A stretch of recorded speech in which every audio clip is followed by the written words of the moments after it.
Pembacaan Alkitab 1 tahun, hari ke-35, Imamat, pasal 16-18.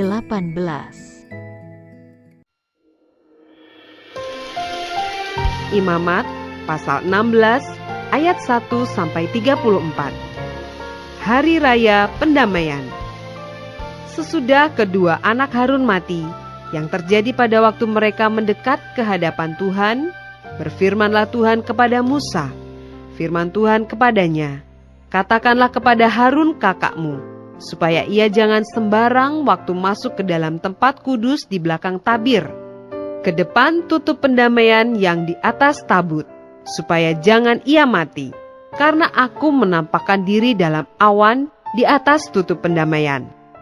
Beginilah caranya Harun masuk ke dalam tempat kudus itu, yakni dengan membawa seekor lembu jantan muda untuk korban penghapus dosa dan seekor domba jantan untuk korban bakaran. Ia harus mengenakan kemeja lenan yang kudus, dan ia harus menutupi auratnya dengan celana lenan, dan ia harus memakai ikat pinggang lenan dan berlilitkan serban lenan. Itulah pakaian kudus yang harus dikenakannya sesudah ia membasuh tubuhnya dengan air. Dari umat Israel, ia harus mengambil 2 ekor kambing jantan untuk korban penghapus dosa dan seekor domba jantan untuk korban bakaran. Kemudian Harun harus mempersembahkan lembu jantan yang akan menjadi korban penghapus dosa baginya sendiri, dan dengan demikian mengadakan pendamaian baginya dan bagi keluarganya.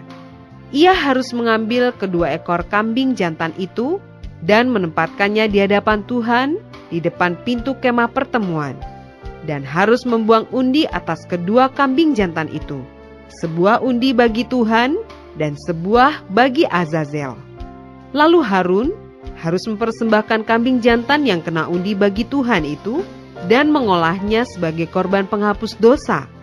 Tetapi kambing jantan yang kena undi bagi Azazel haruslah ditempatkan hidup-hidup di hadapan Tuhan untuk mengadakan pendamaian, lalu dilepaskan bagi Azazel ke padang gurun. Harun harus mempersembahkan lembu jantan yang akan menjadi korban penghapus dosa baginya sendiri, dan mengadakan pendamaian baginya dan bagi keluarganya. Ia harus menyembelih lembu jantan itu, dan ia harus mengambil perbaraan berisi penuh bara api dari atas mezbah yang di hadapan Tuhan, serta serangkup penuh ukupan dari wangi-wangian yang digiling sampai halus, lalu membawanya masuk ke belakang tabir. Kemudian ia harus meletakkan ukupan itu di atas api yang di hadapan Tuhan, sehingga asap ukupan itu menutupi tutup pendamaian yang di atas hukum Allah, supaya ia jangan mati.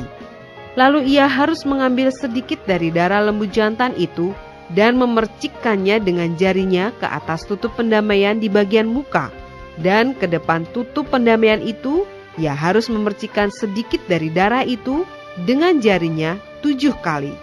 Lalu ia harus menyembelih domba jantan yang akan menjadi korban penghapus dosa bagi bangsa itu, dan membawa darahnya masuk ke belakang tabir. Kemudian haruslah diperbuatnya dengan darah itu seperti yang diperbuatnya dengan darah lembu jantan, yakni ia harus memercikkannya ke atas tutup pendamaian dan ke depan tutup pendamaian itu. Dengan demikian ia mengadakan pendamaian bagi tempat kudus itu karena segala kenajisan orang Israel dan karena segala pelanggaran mereka, apapun juga dosa mereka. Demikianlah harus diperbuatnya dengan kemah pertemuan yang tetap diam di antara mereka di tengah-tengah segala kenajisan mereka. Seorang pun tidak boleh hadir di dalam kemah pertemuan bila Harun masuk untuk mengadakan pendamaian di tempat kudus sampai ia keluar, setelah mengadakan pendamaian baginya sendiri, bagi keluarganya, dan bagi seluruh jemaah orang Israel. Kemudian haruslah ia pergi keluar mezbah yang ada di hadapan Tuhan dan mengadakan pendamaian bagi mezbah itu. Ia harus mengambil sedikit dari darah lembu jantan dan dari darah domba jantan itu dan membubuhnya pada tanduk-tanduk mezbah sekelilingnya. Kemudian ia harus memercikkan sedikit dari darah itu ke mezbah itu dengan jarinya 7 kali dan mentahirkan serta menguduskannya dari segala kenajisan orang Israel. Setelah selesai mengadakan pendamaian bagi tempat kudus dan kemah pertemuan serta mezbah, ia harus mempersembahkan kambing jantan yang masih hidup itu, dan Harun harus meletakkan kedua tangannya ke atas kepala kambing jantan yang hidup itu, dan mengakui di atas kepala kambing itu segala kesalahan orang Israel dan segala pelanggaran mereka, apapun juga dosa mereka. Ia harus menanggungkan semuanya itu ke atas kepala kambing jantan itu dan kemudian melepaskannya ke padang gurun dengan perantaraan seseorang yang sudah siap sedia untuk itu. Demikianlah kambing jantan itu harus mengangkut segala kesalahan Israel ke tanah yang tandus, dan kambing itu harus dilepaskan di padang gurun. Sesudah itu Harun harus masuk ke dalam kemah pertemuan dan menanggalkan pakaian lenan yang dikenakannya ketika ia masuk ke dalam tempat kudus, dan harus meninggalkannya di sana. Ia harus membasuh tubuhnya dengan air di suatu tempat yang kudus dan mengenakan pakaiannya sendiri. Lalu ia harus keluar dan mempersembahkan korban bakarannya sendiri dan korban bakaran bangsa itu. Dengan demikian ia mengadakan pendamaian baginya sendiri dan bagi bangsa itu.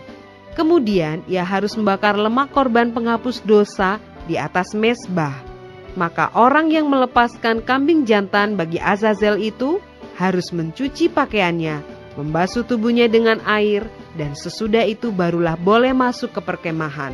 Lembu jantan dan kambing jantan korban penghapus dosa, yang darahnya telah dibawa masuk untuk mengadakan pendamaian di dalam tempat kudus, harus dibawa keluar dari perkemahan, dan kulitnya, dagingnya, dan kotorannya harus dibakar habis.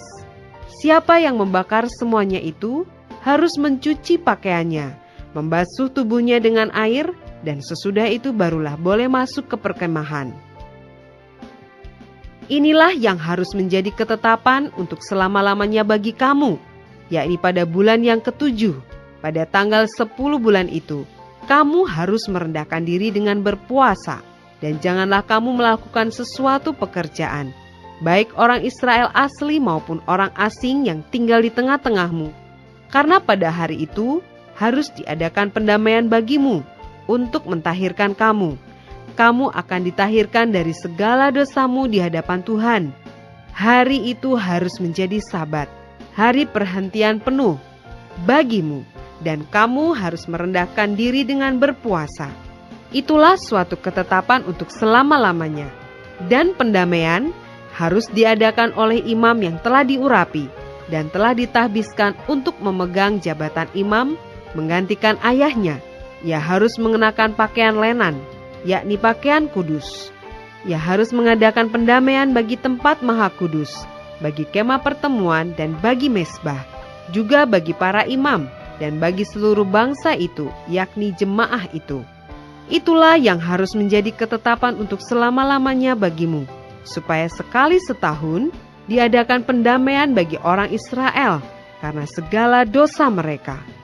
Maka Harun melakukan seperti yang diperintahkan Tuhan kepada Musa.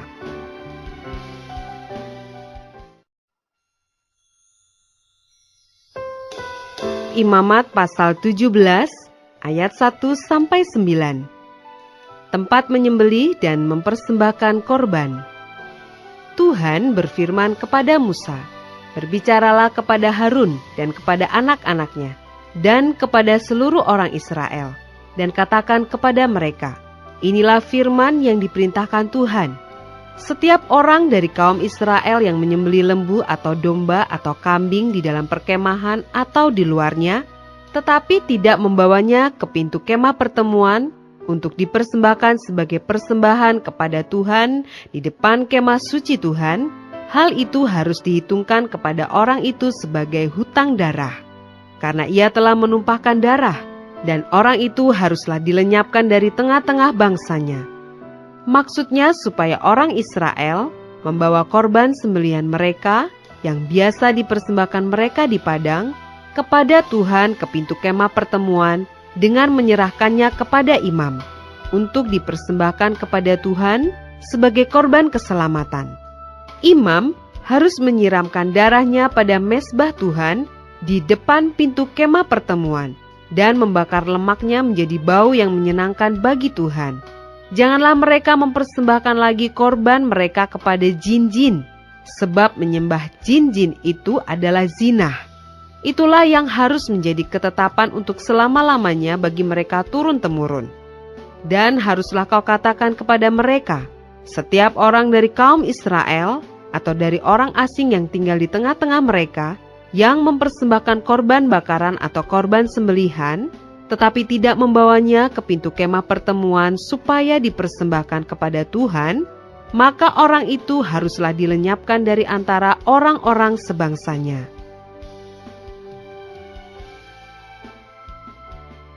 Ayat 10-16. Larangan tentang makan darah atau bangkai.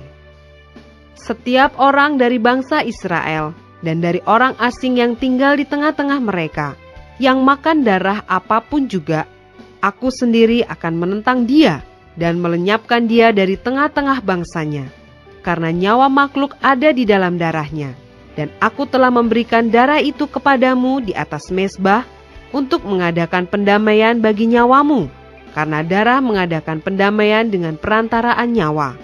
Itulah sebabnya aku berfirman kepada orang Israel, seorang pun di antaramu janganlah makan darah.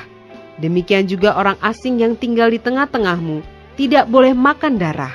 Setiap orang dari orang Israel dan dari orang asing yang tinggal di tengah-tengahmu yang menangkap dalam perburuan seekor binatang atau burung yang boleh dimakan, haruslah mencurahkan darahnya, lalu menimbunnya dengan tanah, karena darah itulah nyawa segala makhluk. Sebab itu aku telah berfirman kepada orang Israel, darah makhluk apapun janganlah kamu makan, karena darah itulah nyawa segala makhluk. Setiap orang yang memakannya haruslah dilenyapkan. Dan setiap orang yang makan bangkai atau sisa mangsa binatang buas, baik ia orang Israel asli maupun orang asing, haruslah mencuci pakaiannya, membasuh tubuhnya dengan air, dan ia menjadi najis sampai matahari terbenam, barulah ia menjadi tahir. Tetapi jikalau ia tidak mencuci pakaiannya dan tidak membasuh tubuhnya, ia akan menanggung kesalahannya sendiri.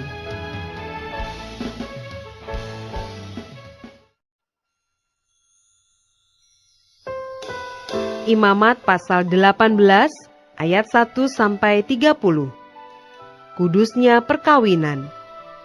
Tuhan berfirman kepada Musa, berbicaralah kepada orang Israel dan katakan kepada mereka, Akulah Tuhan Allahmu. Janganlah kamu berbuat seperti yang diperbuat orang di tanah Mesir, di mana kamu diam dahulu. Juga janganlah kamu berbuat seperti yang diperbuat orang di tanah Kanaan, kemana aku membawa kamu. Janganlah kamu hidup menurut kebiasaan mereka. Kamu harus lakukan peraturanku, dan harus berpegang pada ketetapanku, dengan hidup menurut semuanya itu. Akulah Tuhan Allahmu. Sesungguhnya kamu harus berpegang pada ketetapanku dan peraturanku. Orang yang melakukannya akan hidup karenanya. Akulah Tuhan. Siapapun di antaramu janganlah menghampiri seorang kerabatnya yang terdekat untuk menyingkapkan auratnya. Akulah Tuhan. Janganlah kau singkapkan aurat istri ayahmu, karena ia hak ayahmu. Dia ibumu. Jadi janganlah singkapkan auratnya. Janganlah kau singkapkan aurat seorang istri ayahmu, karena ia hak ayahmu.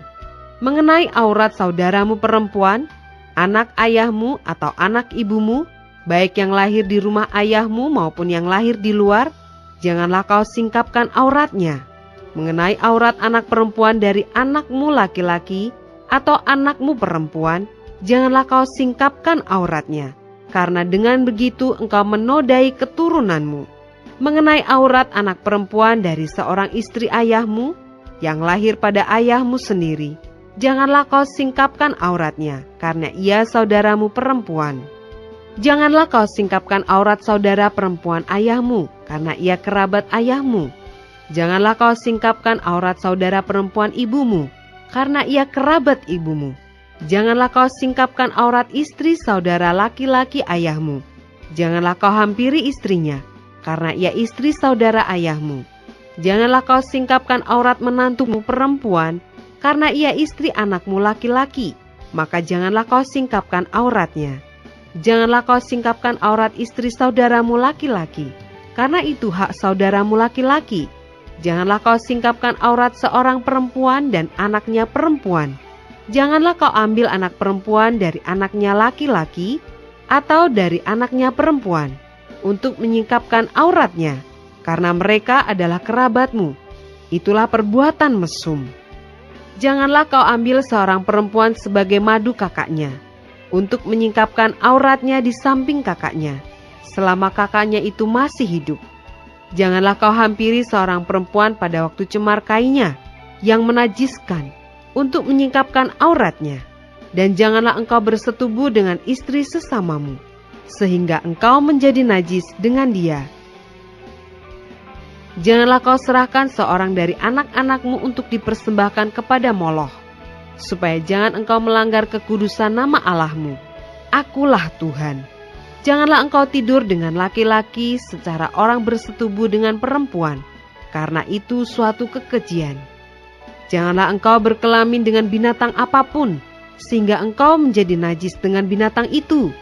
Seorang perempuan janganlah berdiri di depan seekor binatang untuk berkelamin, karena itu suatu perbuatan keji.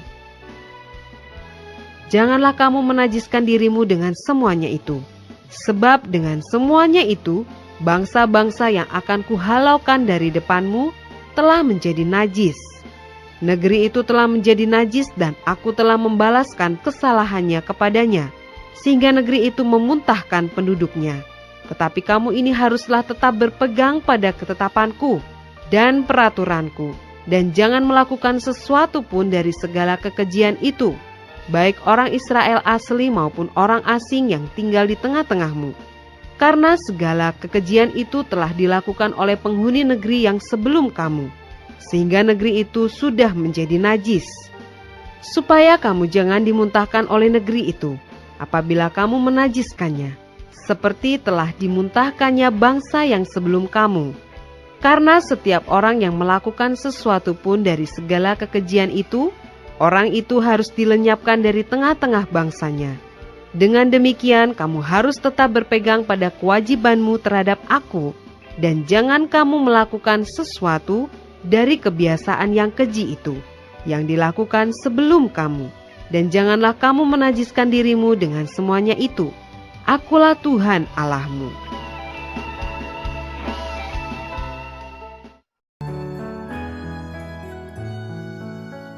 Demikianlah pembacaan Alkitab 1 tahun di hari ke-35. Yang berbahagia ialah mereka yang mendengarkan firman Allah dan yang memeliharanya. Tuhan memberkati. Amin.